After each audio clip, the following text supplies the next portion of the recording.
ఎందుకంటే ఈ సర్వ ప్రపంచాన్ని సృజించినటువంటి వాడు ఆయన సృజించినటువంటి ప్రపంచంలో మనం ఉన్నాం కాబట్టి ఆయన సృజించిన వాటిలో నుంచే మనము మనగలుగుతున్నాము, తిరగలుగుతున్నాము, చలించగలుగుతున్నాము, కుటుంబంతో సంతోషంగా ఉండగలుగుతున్నాము. ఈ ఆనందం దేవుడిలో లేని వారికి లేదు. కాసేపు ఆనందం కోసం సర్కస్ వెళ్ళాడు.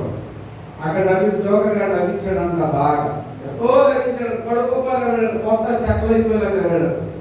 ఇంటికి వచ్చేవాడు మళ్ళీ మమ్మంతా వేలాడేసి కూర్చున్నాడు. సర్కస్ లో నవ్వులాడు కాదు, సర్కస్ ద్వారా నవ్వుకోవడం కాదు, లేదా ఫ్యామిలీ చేసుకుని నవ్వుకోవడం కాదు. ఒక దొరగారంట ఎప్పుడు నవ్వుతూ ఉండాలని ఒక ఫ్యామిలీ చేసేవాడు పెట్టుకున్నాడు. అంటే జోకులు చెప్పేవాడు. ఎప్పుడు వాడు జోకులు చెప్పి త్వరగారికి మహా కోపం. ఈ కోపం పోవాలంటే ఈ జోకులు చెప్పేవాడు కావాలి. ఈ జోకులు చెప్పేవాడు పెట్టుకున్నాడు. వాడు చెప్పిన రోజు చెప్పి చెప్పలేను బాబాయ్ జోకులు అని చెప్పి వాడు నీకు జోకులు చెప్పి చెప్పి నాకు త్వరగా చెప్పొచ్చు, నాకు కోపం వస్తుంది, నువ్వు మాత్రం నవ్వడం లేదు. నవ్వేవాడు ఎంత ఆ జోకు చెప్పిన నవ్వేవాడు బెర్ర వేసుకుని చూసుకుంటా ఉంటున్నాడు అనుకుంటా. అలాగే ఉండేవాడు కానీ ఆ నవ్వేవాడు కాదు. ఇంకొక మాట చెప్తాను. సామెత ఉంది, బైబుల్లో సామెత ఏంటి? బైబుల్ కాబట్టి బైబుల్ భాషలో చెప్తాను. ఒక రైతు కుటుంబం దగ్గర ఒక సామెత ఏంటి? చెవిటోడు ముందు శాఖ ముందు వెళ్ళాడు. ఆ రైతు దగ్గరికి వెళ్ళాడు. ఈ కంగారుడు ఉంటాడు సార్, కంగారుడు నా చిన్నప్పుడు వచ్చాడు. కంగారు పెద్ద పెద్ద కౌలు వేసుకుని జంగాలు కొట్టుకుని గంటలు కొట్టుకుని తిరిగేవాడు స్కూల్లో. అతను వెళ్ళి ఒక రైతుకి వెళ్ళి శాఖ చూస్తున్నాడు. ఆ రైతు అలాగే చూస్తున్నాడు. ఇంకా ఇలా అంటున్నాడు రైతు చూస్తూ. ఏంటి ఇలా ఇంకా గట్టిగా ఉందన్నాడు, ఇంకా గట్టిగా ఉందన్నాడు. ఎంతసేపు ఉందినా కూడా ఇలా అంటున్నాడు అని. అయ్యా ఎంతసేపు ఉందినా కూడా నీకు వినపడలేదంటే ఏంట్రా ఈ తాకి తెగ నవ్వుతున్నావు దాన్ని అన్నాడంట. అంటే చెవుడు ముందు శాఖ ఉంటే వినపడదు. అలాగే సాతాను చెవుడు అర్థమైంది. గట్టిగా మన స్తోత్రం చెప్తే వాడు వినపడతాడు. బాగా దేవుడికి స్తోత్రం కలుగుతాడు. సాతాను ఆత్మీయంగా చెవిటివాడు, ఆత్మీయంగా గుడ్డివాడు. ఎందుకంటే వాడు ఆత్మతో నింపబడి దేవుడిని ఆరాధించినప్పుడు ఆ ఆత్మలో గర్వపడ్డాడు కాబట్టి వాడు దోసిపోయి పడ్డాడు. ఇప్పుడు దేవుడిని స్తుతిస్తూ ఉంటే వాడికి అగ్ని మంటలు రగులుతూ ఉంటాయి. కాబట్టి దేవుడు మనం ఆశీర్వదించడానికి ఈ లోకానికి తిరిగి ఒక్కడనే ఊహ కూడా వాడు చేయలేదు. కాబట్టి మనుషుల్ని పడవేయాలని చూశాడు అనాది కాలంలో. ఆది కాండము 1వ అధ్యాయము. దేవునికి స్తోత్రం కలుగును గాక. హల్లెలూయా, ప్రైజ్ ది లార్డ్. ఆది కాండము 1వ అధ్యాయం చూడండి ఒకసారి. కాదు నేను చెప్తాను, వచనం చెప్పాలి. 1వ అధ్యాయము 28వ వచనం చదవండి. దేవుడు వారిని ఆశీర్వదించెను. మొట్టమొదటి మాట ఏంటి? దేవుడు వారిని ఆశీర్వదించెను. దేవునికి స్తోత్రం కలుగును గాక. దేవుడు నన్ను ఆశీర్వదించెను. చెప్పండి అందరూ మీరు మీ పక్క వాళ్ళతో చెప్పండి, దేవుడు నిన్ను ఆశీర్వదించెను. రావట్లేదు. పక్కన ఆశీర్వదించడం కొంచెం కష్టం కదా, రావాలి. హృదయపూర్వకంగా వాళ్ళని మనం ఆశీర్వదించాలి. దేవుడు మనల్ని ఆశీర్వదించాలి. జాన్ నాక్స్ అనే భక్తుడు స్కాట్లాండ్ దేశానికి చెందినటువంటి వాడు. ఆ స్కాట్లాండ్ దేశంలో బ్లడీ మేరీ అని ఒక రాణి ఉండేది. బ్లడీ మేరీ, ఆమె పేరే బ్లడీ మేరీ. ఎవరికి మేరీ పెట్టుకున్నాను దయచేసి నన్ను ఏమనుకో. ఆవిడ పేరు మేరీ. దుర్మార్గులైనటువంటి రాణి, క్యాథలిక్ సంఘానికి చెందినటువంటి, అంటే విగ్రహారాధన చేసేటువంటి.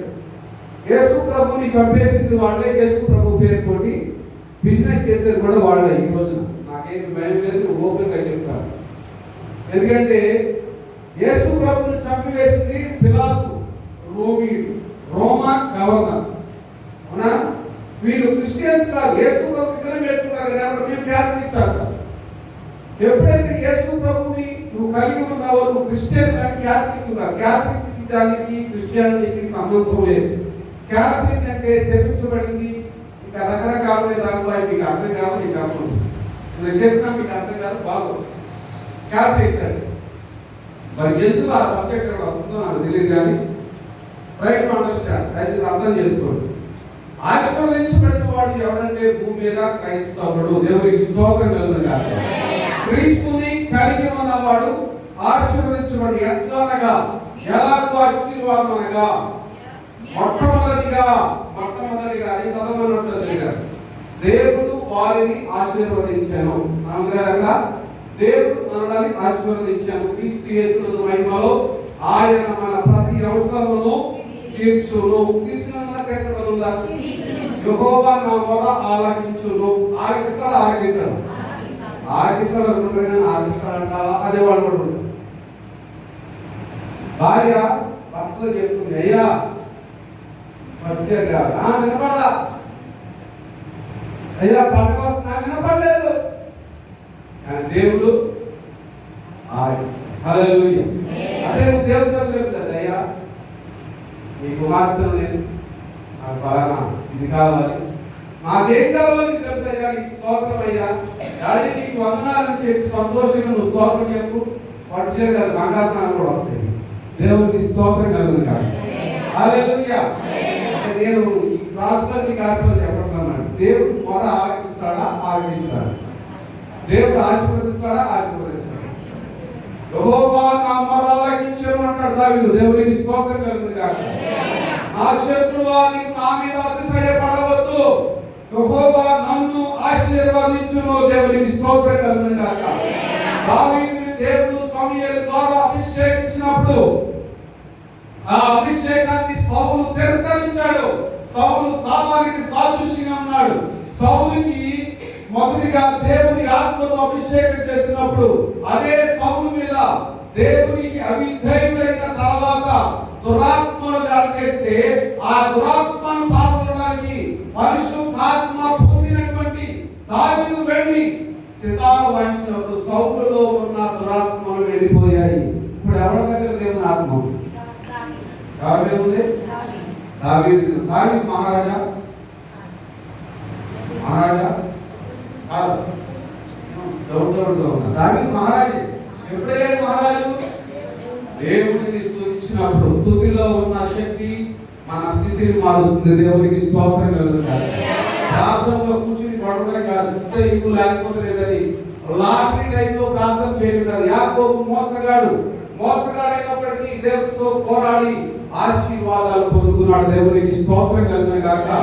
ఇంకా డీప్ గా వెళ్ళి చెప్పాలి అంటే వాళ్ళిద్దరు గర్భంలో రూపింపక మునిపే దేవుడు వారిని ఆశీర్వదించాడు.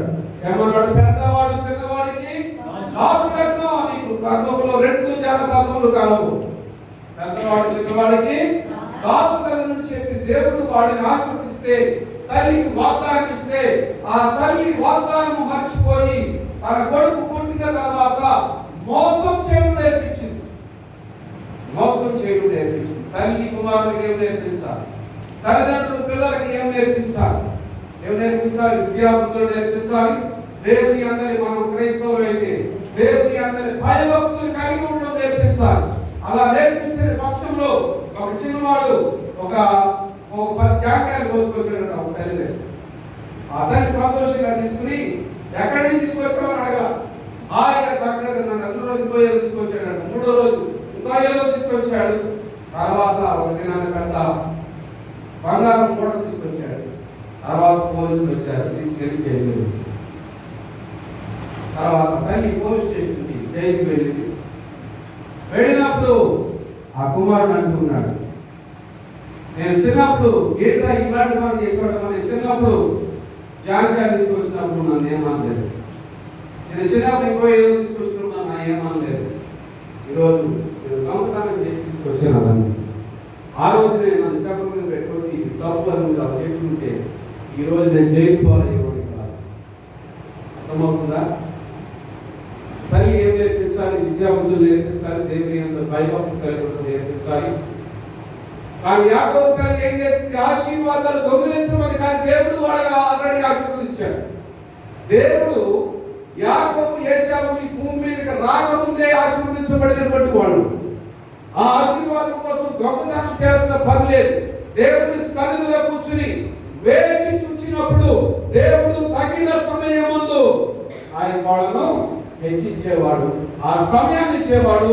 ఆ ఇస్సాకు ద్వారా నేచురల్ బ్లెస్సింగ్స్, దేవుడు ఏదైతే వాళ్ళకు వాగ్దానం చేశాడో ఆ వాగ్దానం బ్లెస్సింగ్స్ ఆటోమేటిక్ గా వచ్చేవి. ఎప్పుడైతే తండ్రిని మోసం చేశాడో, ఆమెని మోసం చేశాడో పారిపోవలసి వచ్చింది. దేవుడు వారిని ఆశీర్వదించారు. వాక్యం గుర్తుపెట్టుకోండి. దేవుడు యాకోబును ఆశీర్వదించారు. ఎక్కడ ఆశీర్వదించాడు? 22 సంవత్సరాలు వచ్చిన తర్వాత ఆశీర్వదించాడా? పెద్దవాడైన తర్వాత ఆశీర్వదించాడా? ఈ భూమి మీదకి రాకముందే ఆశీర్వదించాడు. తల్లితో వాగ్దానం చేశాడు. వాగ్దానం చేసినటువంటి దేవుడు నమ్మదగిన వాడు. దేవునికి స్తోత్రం కలుగును. ఆ నమ్మకత్వాన్ని మానవులు కోల్పోతూ ఉంటే దేవుడు కన్నీరు కలుగుతూ, నమ్మకంతో ఆదాములకి ఆ తోటను అప్పగిస్తే వాళ్ళు ఆ నమ్మకత్వాన్ని పోగొట్టుకున్నారు. ఎప్పుడు తీసుకురాడు, నేను బయలుదేరి కాదు, పై చెప్తున్నాను. వారి దేవుడు చెప్పిపోయారు కాదు, మీటింగ్ పెట్టుకున్నాను కదా. ప్రైజ్ ది లార్డ్, హల్లెలూయా. అయితే ఆ నమ్మకత్వాన్ని పోగొట్టుకున్నారు. తల్లి దేవుని మీద దృష్టి మరచి ఇహలోక సంబంధమైన ఆశీర్వాదాల కోసం దేవుని యొక్క వాగ్దానాన్ని తిరస్కరించి, ఇదిగో నీ అన్న అడుగుకి వెళ్ళాడు, వేటకి వెళ్ళాడు, నీ తండ్రి దగ్గర నుంచి ఆశీర్వాదాలు పొందేసుకుంటాడు. ఎందుకంటే యూదుల సాంప్రదాయం ప్రకారము పెద్దవాడు దీవించబడాలి. కానీ పెద్దవాడి యొక్క మనస్తత్వం మంచిది కాదు, వాడు దుర్మార్గుడు అని దేవుడు ముందే గ్రహించి చిన్నవాడిని ఆశీర్వదించాడు. దేవునికి స్తోత్రం కలుగును. నీ హృదయము, మన హృదయం ఎటువంటి తెలుసా? హృదయం ఘోరమైనది, మోసకరమైనది, ఘోరమైన వ్యాధి. వ్యాధి పాపం. పక్కన ఆశీర్వదించాడు. ఒకడంటే బయట కాలేజీలో, నేను బయట కాలేజీ చదివేటప్పుడు గాడ్ బ్లెస్ మీ, దేవుడు విష్ యూ అన్నాడు. దానికి అర్థం ఏంటంటే దేవుడు నన్ను దీవించును గాక, నిన్ను సాతాను కొట్టును గాక అన్నాడు. అర్థమవుతుందా? క్రైస్తవుడు అంతా ఏం చేయాలంటే ఎదుటి వాడిని ఆశీర్వదించాలి. మనం ఆశీర్వదించబడతాం కాదు, ఎదుటి వాడిని ఆశీర్వదించడం కొలది ఆ ఆశీర్వాదాలు దేవుడు మనకి తప్పకుండా అనుగ్రహిస్తాడు. దేవునికి స్తోత్రం కలుగును. హల్లెలూయా, ప్రైజ్ ది లార్డ్. ఆశీర్వాదాన్ని పొందుకోవడానికి మనం ఏం చేయాలంటే యాకోబు లాగా, అతని తల్లి లాగా మోసం చేయవలసిన అవసరం లేదు. దేవునికి స్తోత్రం కలుగును. కేవలం నీ గదిలోకి వెళ్ళి మోకరించి, నా తండ్రివైన దేవా, మా కొరకు మా ప్రభువు యేసుక్రీస్తు వారిని శాపంగా చేసి మా పాపాలన్నీ శాపాలని ఆయన మీద వేశావు. కాబట్టి ఆయన రక్తములో, ఆయన నామములో మేము ఆశీర్వదించబడిన వారము. నా కొరకు నువ్వు ఏదైతే ప్రణాళిక కలిగి ఉన్నావో ఆ ప్రణాళికను నెరవేర్చమని నువ్వు ఎలుగెత్తి దేవుడికి మొరపెట్టు వారు కాదు, నిజముగా మొరపెట్టు వారు కాదు. నీ హృదయాంతరంగం నుంచి దేవునికి మొరపెడితే దేవుడు తప్పకుండా నేను ఆశీర్వదిస్తాడు. దేవునికి స్తోత్రం కలుగును. హల్లెలూయా, ప్రైజ్ ది లార్డ్. ఆయన వినలేక ఉన్నట్టు ఆయన చెవులు నాకు ఎక్కడ చెవిటోడు ముందు సాగుంటే ఏం తింటున్నారా అన్నాడు. ఎందుకంటే దాన్ని నవ్వుతున్నదని అన్నాడు. సాగ నవ్వుతున్నాను అంటారు. అటువంటి దేవుడు కాదు మన దేవుడు. అందుకనే ఏరియా అంటాడు ఇశ్రాయేలు తోటి. బయలు ప్రవక్తలు 450 మంది ఆ కొట్టుకు ఇంకా చాలా ఉంది స్టోరీ చెప్పాలంటే బాధపడతారు చెప్తే కొంతమంది. హల్లెలూయా. వాళ్ళు కేకలు వేశారు, మంటలు వేశారు, రకరకాల ప్రయోగాలు చేశారు. వాడు నిద్రపోతాడేమో, వాడు ప్రయాణంలో ఉన్నాడేమో, ఇంకా గట్టిగా కేకలు వేయండి అని చెప్పి ఏలియా ఎగతాళి చేశాడు. వాళ్ళ దేవతలు బయట దేవతలు. కానీ ఏలియా ఆకాశమందరి దేవుడి వైపు చూసి, నీవు దేవుడివై ఉన్నావనియో, నేను నీ శాపకుడివై ఉన్నావనియో, దానికి రుజువు ఇదే, దహన బలిని కాల్చి అన్నారు. ఆకాశం నుండి అగ్ని వచ్చి కాల్చి దేవుడికి స్తోత్రం కలుగును. హల్లెలూయా, హల్లెలూయా. దేవుడు ప్రార్థన ఆలకించేవాడు. డౌట్ ఉంది ఎవరికైనా? డౌట్ ఉంది ఎవరికైనా? డౌట్ ఉన్న వాళ్ళు చెయ్యాలి. ఎవరికి డౌట్ లేదు. దేవుడికి స్తోత్రం కలుగును. ఆయన మన మొరలు ఆలకించేవాడు, మన అక్కరలోకి ఇచ్చేవాడు,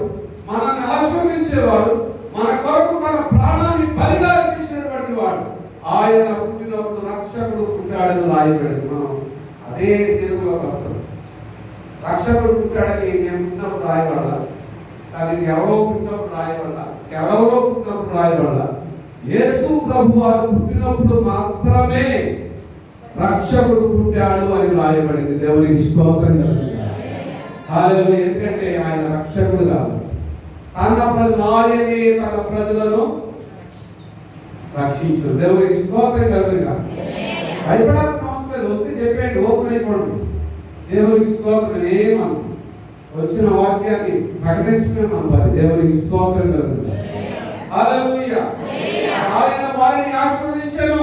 దేవుడు అలాగే మనలను కూడా ఆశీర్వదించును. ఇర్మియా గ్రంథం 29:11 నేను మిమ్మల్ని గూర్చిన ఉద్దేశించిన సంగతులను ఎరుగుదును, అవి రాబోవు కాలమందు మీకు నిరీక్షణ కలుగునట్లుగా అవి క్షేమకరమైన ఉద్దేశములే గాని హానికరమైనవి కావు. దేవునికి స్తోత్రం కలుగుగాక. ఎప్పుడైనా మీరు దేవా ప్రార్థనలో నాకు అది కావాలి ఇది కావాలి అని అడగకుండా, దేవుడికి మనకి ఏది కావాలో తెలుసు. ఈ రోజున మనం ఇక్కడ నివసిస్తున్న భూమి దేవుడు మన తాతలు ముత్తాతలు కూడా పుట్టకమునిపే సృజించాడు. అవునా కాదు? సృజించడం లేదా? లేదా మన పుట్టాన్ని ప్రత్యేక ఆ రోజు భూమి తయారు చేశాడు, ఈ ఊరు తయారు చేశాడు? లేదు. ఆదాము అవ్వలు పుట్టకమునిపే మనం ఈ రోజున ఈ రాత్రి ఇక్కడ ఉండి ఆయన నామాన్ని స్తుతించి ఆయన నామాన్ని కనపరుస్తామని ఆ రోజునే చూశాడు ఆయన. దేవుడికి స్తోత్రం కలుగుతుంది. జగత్తు పునాది వేయబడక మునిపే ఆయన క్రీస్తులో మనలను చెప్పండి ఏర్పరచుకున్నాడా? తిరస్కరించాడు. ఏర్పరచుకున్నాడు కాబట్టి ఈ మాస్టర్ గారికి ఉన్నా నేనున్నాను, నేను. దేవుడికి స్తోత్రం కలుగుతుంది. ఏర్పాటు లేకపోతే కరోనాలో మనం కూడా కొట్టుకుపోయేవాడు. అర్థమవుతుందా? ఫుల్ సెక్యూరిటీ ఉన్నటువంటి అమితాబ్ బచ్చన్కి కరోనా వచ్చింది ఆ కుటుంబం మొత్తానికి. మన రోడ్ల మీద ఇష్టార్థంగా తిరిగి మన కరోనా వచ్చిందా? 40% మంది కరోనా వచ్చి వెళ్ళిపోయినంత వాళ్ళకి తెలియలేదు. దేవుని కాపుదల మీ మీద ఎంతగా ఉన్నదో ఒక్కసారి ఆలోచన చేయండి. ఒక్కసారి ఆలోచన చేయండి. ఈ పాస్టర్ గారు మీకు సాక్ష్యం చెప్పారు, అబ్రహం గారు. ఈ సంఘం గురించి నాకేం సాక్ష్యం చెప్పాడు చెప్పనా? 7:30 అంటే 7:30కి వస్తారు సిటీలో లాగా. 8 అంటే 8 గంటలకు వస్తారు. మీరు లేట్గా రావద్దారా? నేను ఎక్కడికి వెళ్ళా నేనేమనుకుంటా, ఎవరు అక్కడ. కానీ ఈ రోజు నేను చెప్పాడు నాకు సాక్ష్యం, 7:30 అంటే 7:30కే వస్తారంట, తయారుకు వచ్చేస్తారంట. నేను కూడా తయారుకు వచ్చాను. దేవునికి స్తోత్రం కలుగుతుంది. అంటే మీ మీద ఒక సాక్ష్యం ఉన్నది, మీ మీద ఒక ఆశీర్వాదం ఉన్నది, మీ మీద దేవునికి ఒక ప్రణాళిక ఉన్నది. ఆ ప్రణాళిక ఈ జరగాల్సినమని మీరు ఎప్పుడైనా ప్రార్థన చేశారు? తీర్మి అంటాడు, బబులోను దేశంలో ఇశ్రాయేలు ప్రజలందరూ ఇరుక్కుపోయి నిరీక్షణ లేని వారిగా మా జీవితాలు ఇంతే, మా బ్రతుకులు ఇంతే, మేము బానిసలుగానే బ్రతకాలని నిరీక్షణ కోల్పోయినటువంటి ప్రజలుగా జీవిస్తూ ఉన్నప్పుడు ఆ ఇర్మియా దేవుని దగ్గర నుంచి మాట తీసుకుని ఇశ్రాయేలు ప్రజలు ప్రకటిస్తున్నాడని, నేను మిమ్మల్ని కూర్చుని ఉద్దేశించిన సంగతులను నేను ఎరుగుదును, అవి రాబో కాలముందు అవి మీకు నిరీక్షణ కలుగునట్టుగా సమాధానకరమైన ఉద్దేశములే కానీ హానికరమైనవి కాదు. దేవుడు మీ పట్ల ఒక ఉద్దేశము, ఒక ప్రణాళిక, ఒక సమాధానం, ఒక ఆశీర్వాదం మీకు ఇవ్వాలని ఆయన ఉద్దేశం కలిగి ఉన్నట్టు నీ ఉద్దేశం. దేవుడు నీ పట్ల ఒక ప్రణాళిక కలిగి ఉన్నాడు. మరి నీ ప్రణాళిక ఏమిటి? దేవుని కొరకు. దేవుని కొరకు ఏ విధంగా సంవత్సరాలు గడుస్తున్న కొలది, సంవత్సరాలు వెళుతున్న కొలది నేను దేవుడిలో ఎదగాలి, దేవుడిలో విశ్వాసంలో బలపరచబడాలి అనే ఉద్దేశం నీకు ఏమైనా ఉంటే దాన్ని ఈ సంవత్సరం చివరిలోకి వచ్చాము. ఇప్పుడే బలపరుచుకోమని దేవుని సేవకుడిగా నేను హెచ్చరిస్తూ ఉన్నాను. మామయ్య గారు హెచ్చరిక అంటే ఏమిటో తెలుసా? మస్ట్ డూ, చేయాలి. అంతే. దేవుడు హెచ్చరిస్తూ ఉన్నాడు. కడవరి కాలము, భయంకరమైనటువంటి కాలము, ప్రేమ, సంతోషము, సమాధానం లేదు. సమాధానం లేని కుటుంబాలకు యేసు ప్రభువు ఎక్కడికి వెళ్ళను మీకు సమాధానము కలుగును గాక అన్నాడు. మొట్టమొదటిగా మీకు కార్లు వచ్చిన కాక, బిల్డింగ్లు వచ్చిన కాక అన్న సమాధానం లేనంట, ఏ భోజనం అంట, సమాధానం లేదంట.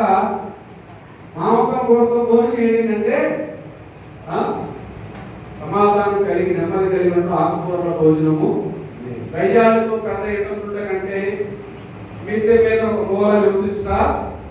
గయ్యాళితనం ఎప్పుడు వస్తుందంటే దేవుని యొక్క సన్నిధి లేనప్పుడు, దేవుని యొక్క ఆత్మ సంచారం ఆ గృహంలో ఆ కుటుంబంలో లేనప్పుడు సాతాను దూరతాడు వెలిగా. దూరికి ఆశీర్వాదాలన్నీ రాకపోయి మీకు ఓన్లీ శాపాన్నే చూపిస్తాడు. మీ జీవితం అయిపోయింది అంటాడు. నువ్వు అయిపోయావు అంటాడు. యోగులు అయిపోయాడు. గాలి ఎవరో స్థితింది గుర్తు లేదా? ఎప్పుడు దేవుడు దేవుడు అంటున్నా, దేవుడిని దూషించి మరణముగా ఉంది అంటే మాట్లాడాడు. కష్టంలో దేవుడే, సుఖంగా ఉన్నప్పుడు దేవుడేనా? కష్టంలో కూడా దేవుడు దేవుడే. మనం మాట్లాడుతున్నాం. దేవుడికి స్తోత్రం కలుగుతుంది. ఏ స్థితిలో ఉన్నాను దేవుడిని స్తుతించగలిగినటువంటి స్థితిలో ఉండాలి. దేవుడికి స్తోత్రం కలుగుతుంది. పరిస్థితులని మారిపోయి ఇక నిరీక్షణ లేదు, ఇక క్షణంలో చనిపోతానన్నప్పుడు కూడా దేవుడిని స్తుతించగలిగిన రోజున దేవుడు యోబు కంటే మూడంతలుగా ఆశీర్వదిస్తాడు. హల్లెలూయా. దేవుడికి స్తోత్రం కలుగును గాక. హల్లెలూయా. అలా చేయగలిగినటువంటి వాళ్ళు నిజమైనటువంటి దేవుని బిడ్డలు, విశ్వాసం. కానీ కంగారు పడిపోయింది యాకోబు యొక్క తల్లి. అమ్మో ఏసావు వెళ్ళిపోయాడు, ఏసావు వెళ్ళిపోయాడు, తెచ్చేస్తాడు, తొందరగా వెళ్ళిపోరా అంది. ఇక్కడ చెప్తున్నాను, జాగ్రత్త గమనించండి. ఇంట్లో ఇద్దరు పిల్లలు ఉంటే తండ్రి ఒకళ్ళ మీద, తల్లికి ఒకళ్ళ మీద ఉంటుంది ప్రేమ. ఇది జన్యు సంబంధంగా వచ్చింది. ఇది సైకలాజికల్ గా సైంటిఫిక్ గా నిరూపించబడింది. డాక్టర్ కూడా చెప్తారు, డాక్టర్ మీరు అడగడం కావాలంటే ఆలోచన చేయండి. కానీ దేవుడు అలా కాదు. అవునండి, దేవుడు ఏశావుని ఎందుకు ద్వేషించాడండి, యాకోబుని ఎందుకు ప్రేమించాడండి అంటారు.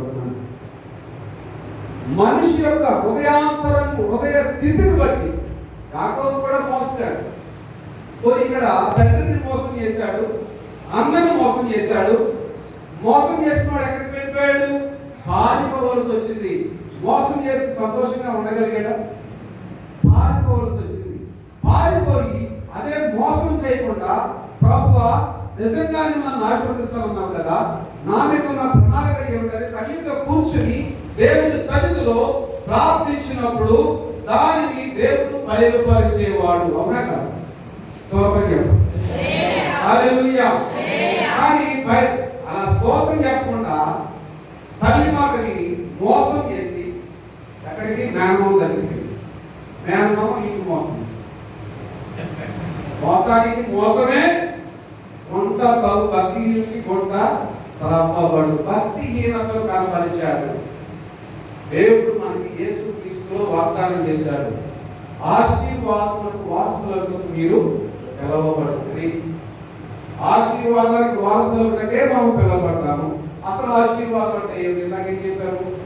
యేసు ప్రభుని రక్షకుడిగా అంగీకరించడమే ఆశీర్వాదం. మన పాపాన్ని పోసిన వాడు ఎవరైనా ఉన్నాడండి? నేను 13 సంవత్సరాలు నల్లబట్ట వేసుకుని చెప్పడం లేదు, క్రైస్తవుని అయ్యానని చెప్పడం లేదు. ఈరోజు 13 సంవత్సరాలు అయ్యప్ప స్వామి మాల వేసుకుని చిరంజీవి తమ్ముడు నాగేంద్రబాబు, శివకృష్ణ, పరశురు వెంకటేశ్వర గారు, ఆ కొంత తనికెళ్ళ భరణి, మేమందరం కలిసి శబరిమల వెళ్ళేవాడు. అక్కడికి వెళ్ళి 40 రోజులు ఉపవాసం ఉండి చక్కగా పాస్టర్ గారు కూర్చోబెట్టాడు. మేమేం చేసేవాడు తెలుసు? డోర్ మీద కొడుకునేవాడు. ఈవెన్ బ్లాంకెట్ కూడా ఉండేది కాదు, చాప్ కూడా ఉండేది కాదు, తలలో దుమాన్ కూడా పెట్టేవాడు కాదు. 40 రోజులు కఠినమైనటువంటి భక్తి చేసి అక్కడికి వెళ్ళి ఎంత ఉండేది ఆ క్రమం. దాని ముందు నేను మనసులో అనుకునేవాడిని, క్రైస్తవునైనా చెప్పడం లేదు, దేవుడు సాకుడైనా చెప్పడం లేదు. నా మనసులో అనుకునేవాడిని, దీని కొరకు మనం 40 రోజులు ఉపవాసం చేసి ఇక్కడ రావాలా అనుకునేవాడిని మనసులో.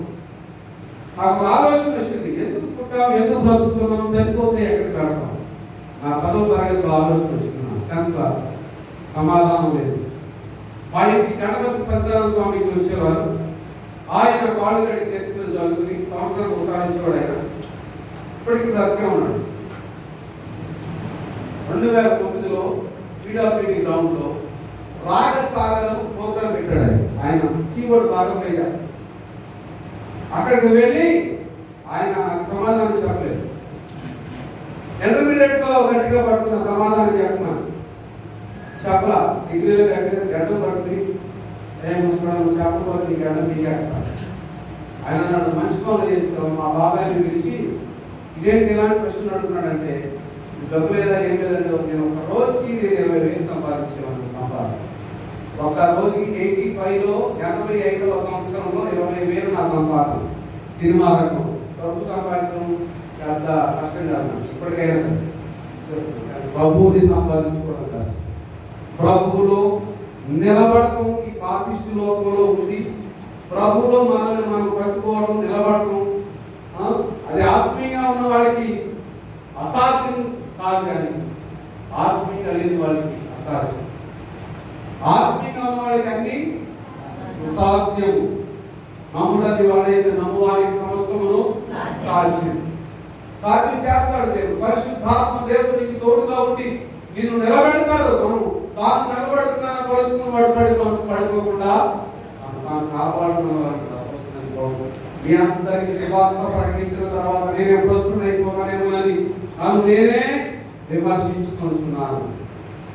చాలా జాగ్రత్త. క్రైస్తవం ఎలా ఉందంటే నల్లేరు మీద నడకలాగా. నల్లేరు పల్లేరు ఇది ఒకటి కదా, కలుతుంది. నల్లేరని ఒక వాగు ఉంటుంది. ఆ నల్లేరు చిన్న వంతులు ఉంటుందంట. ఇంకేమాత్రం ఇలా అన్నా కూడా కింద పడిపోతుంది వాగు. కాబట్టి చాలా జాగ్రత్తగా నడవాలి. చాలా జాగ్రత్త. కష్టం కాదు. అయితే నా జీవితంలో ఆ ఎందుకు పుట్టాను, ఎందుకు బ్రతుకుతున్నాను, చనిపోతే ఎక్కడికి పడుతున్న ఆలోచన మొదలైన దగ్గర నుంచి మనశ్శాంతి లేదు. సాక్ష్యం చెప్తాను, వాటిని మళ్ళా వచ్చినప్పుడు చెప్తాను. చాలా జాగ్రత్తగా. అంటే 9, 15 గంట సరిపోతుంది. డబ్బు ఉంది, పల్లెటూరులో ఇల్లు ఉన్నాయి, పొలాలు ఉన్నాయి, సిటీలో ఇల్లు ఉంది. చెన్నైలో ఉండేవాళ్ళు. నా చిన్నప్పుడు ఇచ్చాను. తర్వాత హైదరాబాద్ సినిమా పినామ హైదరాబాద్ వచ్చినప్పుడు హైదరాబాద్ వచ్చాను.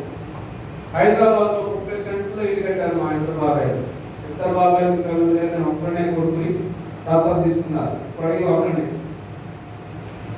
వాళ్ళ నా ఇంట్లో వాళ్ళందరూ కూడా ప్రభువు నమ్ముకోలేదు. నేను ఒక్కడే నమ్ముకున్నాను. ప్రభు నమ్ముకున్నాను. నడవడి మీద వచ్చారు. ఫుట్పాత్ మీద కొడుకున్నాను, రైల్వే స్టేషన్లో కొడుకున్నాను, రైలు పట్టాల మీద కొడుకుని చనిపోదామని ప్రయత్నం చేశాను. అది దేవుడు చనిపోలేదు. దొంగలు పొడిస్తే చనిపోతారని చెప్పి వదిలేస్తే 20 నిమిషాలు చనిపోతారని చెప్పి వదిలేశారు. ఆయన దేవుడు 4.5 గంటలు బతికించాడు. ఇలాంటి సహోదరి కాకుండా ప్రార్థన చేశారు. దేవుడికి స్తోత్రం. చాలా షార్ట్ కట్ గా చెప్తున్నాను. ఇవాళ ఎందుకు పుట్టాను, ఎందుకు బ్రతుకుతాను, సరిపోతే ఎక్కడికి వెళ్తారు మళ్ళీ చెప్తున్నాను. మీకు ఆలోచన రావాలి. మీ పట్ల దేవుడు ఏ ప్రణాళిక కలిగి ఉన్నాడు. అసలు దేవుడు మనం ఆశీర్వదించాలంటే ఎప్పుడు కూలి పని నేను చేసుకుని నన్ను ఎలా ఆశీర్వదిస్తాడు అనుకోవచ్చు. కానీ దేవుడు ఈ కూలి పని కూడా ఆశీర్వదిస్తాడు. అర్థమవుతుందా? దేవుడు ఎవరో ఒకరిని లేవనెత్తుతాడు. మీ పిల్లల ద్వారా కానీ, మీ యొక్క